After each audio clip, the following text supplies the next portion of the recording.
All right, joining us now from Washington, D.C. with a look at Axios AM, editor-in-chief for Axios, Nicholas Johnson. Nicholas, we're going to give you a chance to give us two big things today. One is yours, and the other we're going to tell you about, apparently it's your birthday. Happy birthday. Happy birthday. Thank you very much. I can't believe Axios made you work on your birthday, man. I know. No days off. No days Early off. So tell us, what is well. the one big thing for us this morning? Yeah, the one big thing this morning is the increasing pressure that's growing on President Trump to deal with the situation with children at the border. And it's coming from not Democrats, but Republicans. We saw over the weekend former First Lady Laura Bush in that extraordinary op-ed calling the policies cruel. And Melania Trump, the current First Lady, who rarely weighs in on policy outside of her anti-bullying campaign, also said it was something that she opposed. And we're being told this morning that when President Trump meets with House Republicans tomorrow, he'll be confronted by them over the issue, that this is something that has become a media firestorm and action needs to be taken. What is Axios hearing in terms of how the president views this massive focus that has been sort of made on his administration policies? Yeah, so we know this president is an avid consumer of media, both in newspapers and on cable television. And the increasing coverage of this is probably something certainly that he is seeing. And he is something who likes to stay ahead of these kinds of stories and can be driven by that. And also, remember when there's pictures of children of Syria involved in the chemical attack.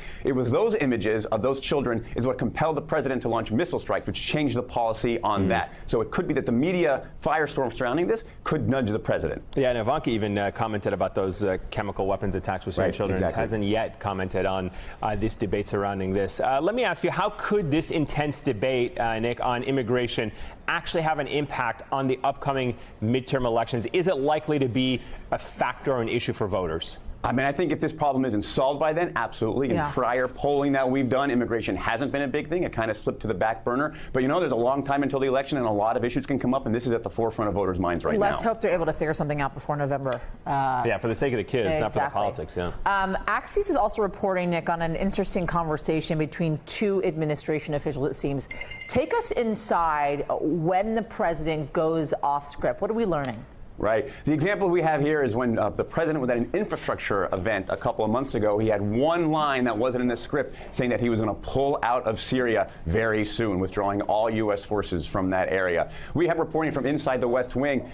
Chief of Staff General Kelly and one of his deputies were watching the speech, talking to each other, and they said he promised. Kelly said that Trump had promised him he wouldn't go off script and announce any kind of Syria policy. And of course, a couple of minutes later, that's just what he did.